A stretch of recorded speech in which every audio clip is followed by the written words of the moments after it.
Good day, everyone. Welcome back. We've got another great interview for you today on the YouTube. It is the one, the only Hunter McIntyre.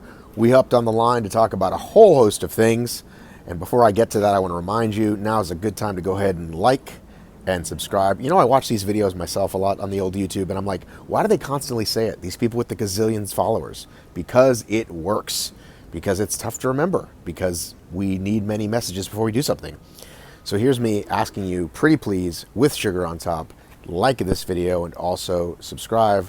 Would love a comment below as well. All of that helps more people see the thing show up in their freaking algorithm besides you, because like you love this stuff, you see it all the time. I want more people to see this, and that's how you can help, by doing that thing. Hunter and I talked about a whole host of topics. We start this conversation asking him about the rising star Hawk call. Away we go. But back to Hawk real quick. You said depends on the distance. I asked him how he felt he would do in shorter races, and he said even better. And I assumed he would excel in the mountains. And he was thinking, I'll do even better at a sprint because he's got a 14 whatever 5K or super fast legs. Yeah, but he's weak, dude. Like if you think about it, like he's able to spread his conditioning out and all the obstacles with his conditioning for a really long period of time. If you take the same amount of weight, like let's just say Jacksonville, where everybody bitched out and couldn't flip the tires, I would put Hawk in 15th to 25th place, because the people that were tough enough would have met him at the tire. He would have been there a minute ahead of him, and then they would just passed him. Because you can't. How much muscle do you have to put on to be able to flip that tire? It's not even muscle. Like he's 132. He told me, or 135. I think he'll race really well at like 140, 145. Right. And that's okay. Like, you know, just a little bit of muscle mass will make a big difference. Like a 5-pound weight vest is not, and if it's good muscle, it's not going to deter you. I'm fat for the sport now. Like I'm too heavy. You're chunky. I'm a chunky bitch. Like, you know, just like a Michelin tire type athlete. There's a certain deterrent point. Like me at 190, I'm pretty epic. But you know, 200 plus, not so much. Like I wouldn't suggest him to race 150. I wouldn't say 20 pounds of muscle is going to fix all your problems, but for him, he's just probably got to toughen up a little bit, and then he'll be really a rock star. And his dad's not going to let him just be like, you know, walk away with that result. His dad's going to beat him into, into a champion. You think so? I think so. I think, you know, Hobie, from the way I understand it, runs his house like in a fair way, but also a tight way. Like he certainly has his workouts and he does his thing in a specific way. And if Hawk wants to become a champion like that, I think Hobie would probably push him to take some of the learnings and teachings from him. So let's talk about, speaking of being a big buff runner, by the way. Yeah, baby. How's the marathon training going? You posted yesterday, I just can't quit you. And you were rocking like 27 bands at a time. I don't know what even that was. I was just doing some bicep curls. I'm trying to stay huge. Well, so after, I came into the High Rocks race like 205, 206, and then I got that food poisoning, dude. And since then, I've been under 200 pounds because I wasn't able to eat a lot for a couple weeks. So now I'm just trying to get my mass back on. I got like so sick, and like I'm only eating apples now. Usually I just eat like lots of like bread and like honey, but my gut's still kind of messed up. But ever since that race, I've been kind of out of whack. Like I showed up in such crazy good shape. I could run probably 10 back-to-back 5:30 miles. And then all of a sudden I got sick. My hamstring went out of whack. I'm still fine. Like it's just like a little bit of a overuse thing, but it's going to take a second for me to be back running. I'm going to wait until August 1st to start my routine again. What's your routine? I've been working with Ryan Hall up till this point. Ryan Hall is still the current national record holder for the marathon at like a 2:04, and the current national record holder for the half marathon. And now he's like super jacked. You should definitely interview him. He's a very interesting person. He went from being, if you could make an intro, that'd be great, because he's kind of a big time dude. Yeah. And I've been working with him, and he's super great. I just think that the way that I'm training and the size that I'm at, I definitely need to change up the training. So I told him just recently, I was like, listen, I'm going to take a break for a second and just try to get myself back in shape so that I don't like give you a crappy version of myself for your training, because I think you deserve better. So I'm just going to take a break from training with him, and I'm going to try to I'm trying to just spend about 2 to 3 days a week on the bike, and I'm going to try to have about 2 to 3 sports, probably 2 sport specific runs, and then 3 days in the gym to keep my strength up. So it's a very specific formula, at least the way I assume that I can set this record if I do it. When's the race? I was going to do it in Berlin, September 25th for the Berlin Marathon, but I think I'm going to push it back now to New York Marathon, November 2nd or 6th or something. I can't remember. Or CIM, which is in California in December. But I feel like you need to pick one. That's what I'm saying. We've had the same conversation, and when I'm getting closer, you got to pick one, right? No, I get it. I wanted to pick one, but I just told you I'm not like running right now. So it's not smart to pick a race that's 8 weeks out if you're not running currently. Okay. You get the math on that? As long as you're not patronizing to me, I do. No. I'm just saying, like, I would rather whatever the soonest one is, throw that one out. Whatever the soonest one is, throw that one out. But it seems like you'd want to pick like, okay, so November gives me 12 weeks, December gives me 18 weeks, whatever it is, and then just like fucking go for it. I totally agree, dude, but this isn't like Spartan racing. This isn't like a kind of thing where it's like, hey, we're going to be running 5 miles a day with 25 of the craziest obstacles you've ever faced in mud, barbed wire, electricity, whoa, tires. Like, this is just straight up 26 miles of pure running, no questions asked, at a certain pace that's a guaranteed pace, or you don't hit the record. So I'm definitely not 706? What is it? No. If I'm going to run this thing, I have to be running like 5:57s to 5:45s. Like, if I want to break 2:30, I have to be 5:45. If I want to break 2:35, I think I have to be 5:57. That's really fast for a really long time. I know. So that's why I'm saying, like, I'm not going to pick a marathon and tell everybody it, and then they're going to be like, whoa, dude, you didn't show up to your marathon. Why'd you lie to us? People that I don't even know and don't fucking change my life at all. Is that how your fans speak to you? Dude, that's how everybody is. Like, dude, did you see the Bieber video? I have so much respect for that man now. What do you say? Bieber was amazing. Okay. There's a clip. You can find it. Don't find it now while we're talking. But it shows him going into his house, and there's like 20,000 girls, and they're screaming at him, and they're going nuts. And he goes, hey, I love y'all. I love my fans. This is my house. You know, when you go home and you want to just chill out and get away from everybody, that's this place. So please don't come here. Just, okay, this is my house. He was just so genuine and sweet about it. And I was like, mad respect. His life hasn't been his own for, 15 years. And he was still nice enough to just like give these girls straight. Will they stop showing up at his house? Probably not, but it was pretty sweet. That would suck. I don't have it. I occasionally have people come to my house and take pictures out in front of it now, which is kind of creepy. They found my mountain house. That's happened to me twice since I've lived here. But I don't have 20,000 16-year-olds sitting out in front of my house. Dude, your microphone just went out. Hello? That's better. Okay.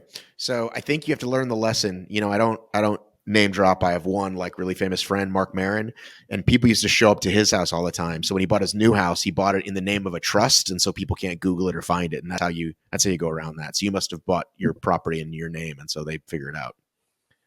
You got to do it under a trust next time, or transfer it to a trust, or come on, your dad's good with that shit. You can figure it out. That's BDE right there. BDE? Just guess.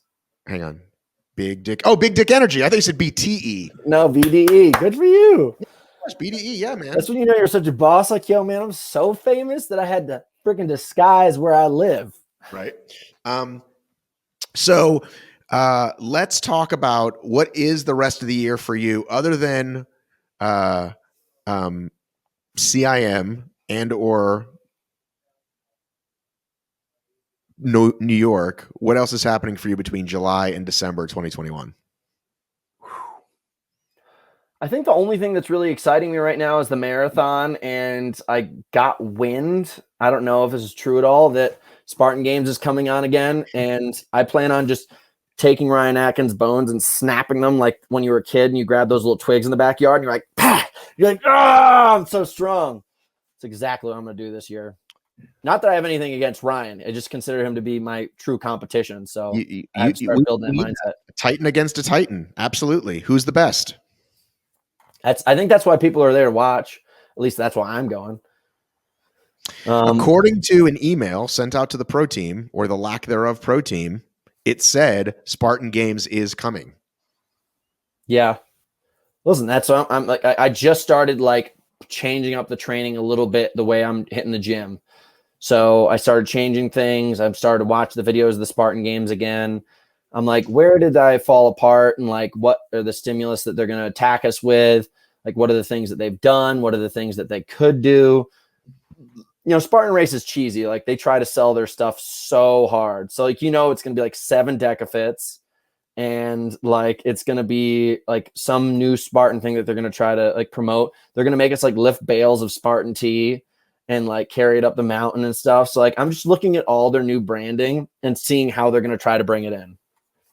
So does this mean there are not any more High Rocks appearances for you this year? I think I've had enough of Germany, and Germany's had enough of me. I don't mean to laugh. That's okay. Yeah. So I listen. I don't think it's a question anymore. It's like I was shitting my life out of me before the national championships, and I still beat everybody by 4 minutes. So what else do I do with my time? So I'm just going to focus on Spartan games. Okay. And then how are we thinking long-term then, right? Like you've got to have, I know you've got to have some 2022, 2023, like you want to do the mountain camps, you want to continue to train people there, right? But though, you know, once you do that, once you do the marathon, once you do the Spartan games, right? Yeah. You got to be thinking like, is that just continue to just think of cool new feats of strength like our buddy Maragula?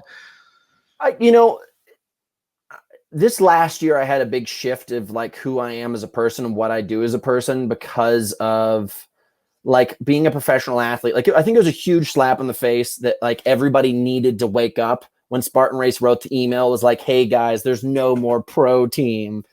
Like that was coming for a long time. Like contracts kept on just being like here's this big bountiful bag full of cash. There's like, we're just gonna cut it a little bit this year, and then next year we're just gonna cut it a little bit more, and then we're just gonna cut it a little bit more, and it's down to just like the last little strings of the burlap sack, and there's a couple pennies left at the bottom, and everybody on the Spartan team's like, well, what am I gonna do? What am I gonna do? Like, where's my travel stipend? I was like, guys, you didn't see this coming. Did you hear me talk to Faye? No. She said the exact same thing. Oh, well, good for her. She was smart enough, dude. She started like, she was like on rants about the Spartan Pro team back in like 2016. That's when I started to catch on to things. And that's why I stopped working with Spartan Race in 2015.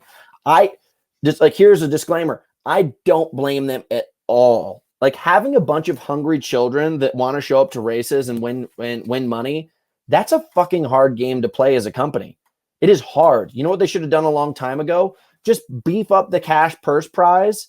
And if you want to, if you find like select heroes that you want to promote in your brand, just take a company like Yokohama and partner them with them. And take a company like Fit Tea or whatever the heck you want to do and partner them with them. But in reality, like having this team that you have to have this humongous budget for, it's a sinking hole. It's just like a mud pit that's just sucking up all your money. And this year I had to find out the same exact thing. It's like, I won so I flew to Germany in December and I won the world title. Then I won the invitational and I won the national championship. So that's all within 7 months. I made $17,000 doing that. If you go to anywhere else and work the same amount of time, you will make a lot more money. You guys have to wise up to this. Like being a professional athlete in this scene is not that cool from a financial standpoint. So I had to get wise. Like, dude, I'm no longer Hunter McIntyre. I'm actually a business now. I have a bunch of employees now. I have my assistant. I have my manager. I have my agents. I have my camera team. I have my accountant team. I've got a supplement company now. Would it be true to say you're not a businessman? You're a business man. Man, yes. And that's the thing. It's like I can't show up to a race and make $5,000. I tell them guys like I can't show up to your race and make $5,000, spend money on flights and all this other shit. It's like I don't walk home with anything because I have to pay everybody else on my team who supported it. Would you be willing to tell us, now that we're so many years removed, would you be able to tell us your best year at Spartan, what they gave you, what they personally gave you, not any additional deals you signed with Beef Jerky or whoever you signed with? But like, do you know what your best Spartan contract was? Well, they gave me a $24,000 a year contract back in like 2013, I think. And there were bonuses on top of it. And then they also gave me Reebok, which gave me also around $50,000. And so like they handed that to me. It was like, you know, what Ryan Atkins or any of these other people would have, where it's like, you're their star boy. And like it happened to Killian a lot. Killian has a lot of contracts because of the position that he's in, and he deserves them. I'm not trying to say like, you know, this guy's just getting money shoved in his back pocket. No, he's world champ twice. He deserves it. Rightfully so. Hard ass working dude. Like I think him more than anybody else on the Spartan Pro team deserves paychecks. Like he's a hard working dude. And that was it. And then all of a sudden it was the first time ever where I was like, wait a second, I deserve a lot more. When I made that Broken Skull money, I was like, I'm dominating people, but this is dominating money.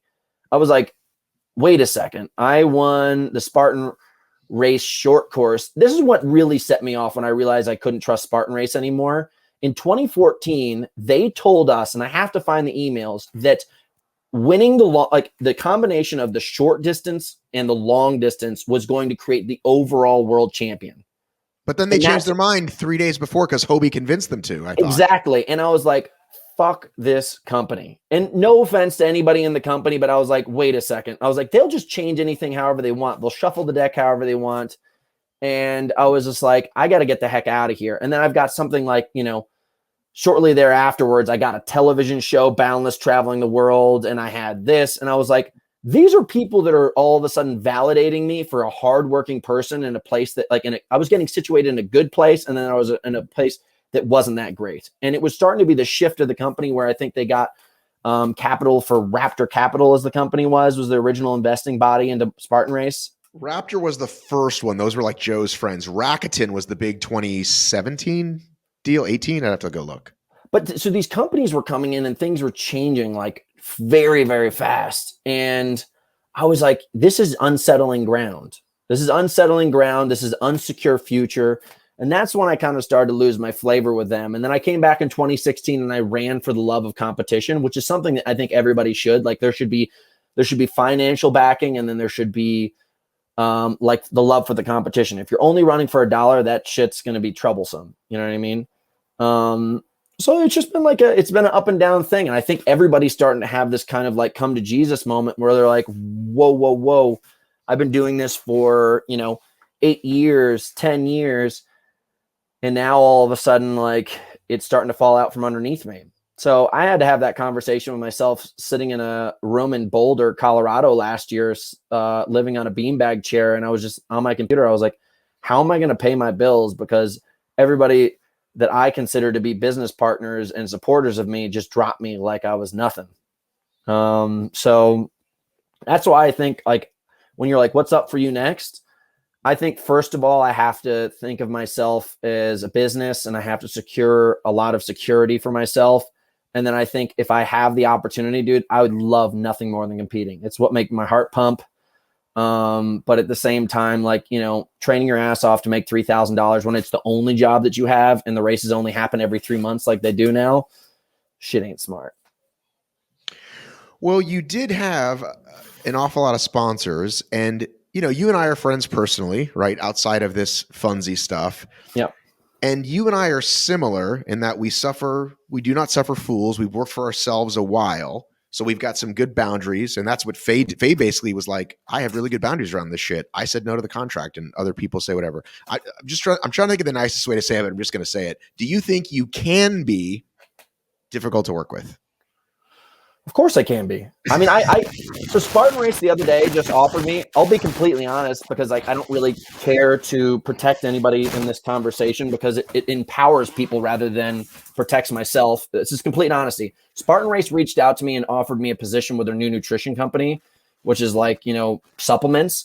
I was like, yeah, I would love to work with you guys, but I need I'm actually more of an equity person than a dollar person now, because I'm going to put my name into something and you guys plan on letting me go in 2 years, and you have a business that's pumping out several $1 million a year, and you guys got away with only paying me, $30,000 to $50,000 a year to get this thing up off the ground on my shoulders. Not going to happen. I'm smart enough now to know that that's not worth the squeeze. Juice ain't worth the squeeze. So I said, here we go. $75,000 in equity in the company per year, and that or don't talk to me anymore. That's it. That's not difficult to work with. That's a level of honesty. I would rather have somebody come to me like that than all of a sudden have the Spartan Pro team, like all of these leeches slowly sucking blood off the back of you, and then all of a sudden starting a social media war when you stop feeding them. What I'm would going to you push back rather a have? little bit. I'm going to push back a little bit and say that, no, that's a good clear boundary. I mean, more like, again, you and I both have a hard, again, that's why I relate to you so much, I think, is like, if someone negotiates with you, if it's not working, rather than you like say like, I don't think this is working, you're like, fuck off, you're an idiot. And that might burn a bridge or two. No, I typically don't do that very often. I've Okay. definitely yelled at some people at the table. There were some people in a small room in Germany back in December. Listen, whatever. What I about got Tough upset. Mudder? Did you ever yell at some people at Tough Mudder? Never once. Oh, okay. Never once. Because people forget you worked with them for a hot minute or Dude, two. I actually had a really good working relationship with them. Like they respected me immensely. I showed up every single time that they called. I worked my ass off. I won the things that they wanted me to win. I got on camera and I spoke like a champion and I represented the brand well. It's like if you ask me to do a job and there's money to back it up, I'm as good as it gets. But at the same time, this industry is notorious for being like, here's your paycheck, and then all of a sudden they're 3 months late or never pay the paycheck. This industry is awful about it, and it's so well known. And I'm one of the few people where I literally just start slandering people on social media. Like, slander is probably the wrong word, because if you want to take me to court, like, I guess you could use that against me, but it's honest words. I'm like, hey, fuck you, you owe me money. My dad was like, hey, listen, here's what I'm going to go do. He like, we both would write emails jointly to Tough Mudder, like, we are going to come sit in your office and scream as loud as we can in the lobby until you pay us our money. Like, we don't care. And shortly thereafter, I got my money out, and shortly thereafter, Tough Mudder bankrupted. Well, good job. Got out before the building fell on your head. But you got to understand, am I tough to work with? I don't think so. I'm Hunter McIntyre. I wear my character on my sleeve. Like, you can see every part of who I am daily on social media, walking around. There's no hidden aspects of who I am as a person. But these companies, like, they're just so good at like trying to start a project with you and then just absolutely screwing it up in like the worst way possible. And then the people who usually get the worst end of the deal are the smallest people in the room. Like, the big people in the room are still getting their paychecks, and the company somehow is going to like come out of this dark hole and then come right back on top, generating tons of money. Like Tough Mudder bankrupting, probably a bunch of people didn't get their paychecks. Spartan Race buys them out, boom, back up on top. People who were making money before are back to making money again, blah, blah, blah. So yeah, I'm relentless. I'm going to be the freaking bookie that comes after you, that you owe me money. I'm coming for your kneecaps. That's a perfect place for me to end the podcast. I can't think of anything else to say to you. All right. Well, I had a really good time. Listen, I hope everybody understands that we're in the greatest place ever in our sport. I think you should take this kick in the ass that you just got from Spartan Race and have the guts and the nuts to start your own enterprises, to secure yourself a future. I think all of you guys have amazing opportunities. I started to do it for myself. I'm proud of myself. I can't wait to support what you guys do out there. Listen, you know what's really awesome? I'm launching OCR Stars Season 2 again. I'm freaking pumped. I did that last year. Is this breaking news? Is this breaking news? I mean, you're probably the first person to hear about it publicly, but I thought about it from the standpoint, and I was like, man, everybody's having a really, really bad time with this sport again. And I was like, and we did a pretty good job last year, so we're going to come back again, and we're going to try to fill in the gaps for where these companies are failing. I can't say that we're going to do a perfect job, but I got a great team behind me. I was really excited about what happened last time. And I think if you guys are witnessing something that I realized a couple of years ago, take the opportunity to like reflect and maybe start something on your own. You don't need these bigger companies to support you. Like, you probably have a great audience and community that wants to help you out and believes in what you do. So just get it started. Thank you, Hunter, for stepping in to the boardroom with us. Why did I say that? That's really fucking weird. Hunter, thanks so much for talking to me. I really appreciate it. I hope you enjoyed watching this video. And if you enjoy content like this, you can support it by joining the Patreon. Get on the Patreon train. You will get exclusive access. You can be in the Strava Club with us. We have our own little Discord. All kinds of fun things happening in the Patreon group. Love ya. Miss ya. Look at those bikes flying by. Love ya. Miss ya. Mean it. I gotta run.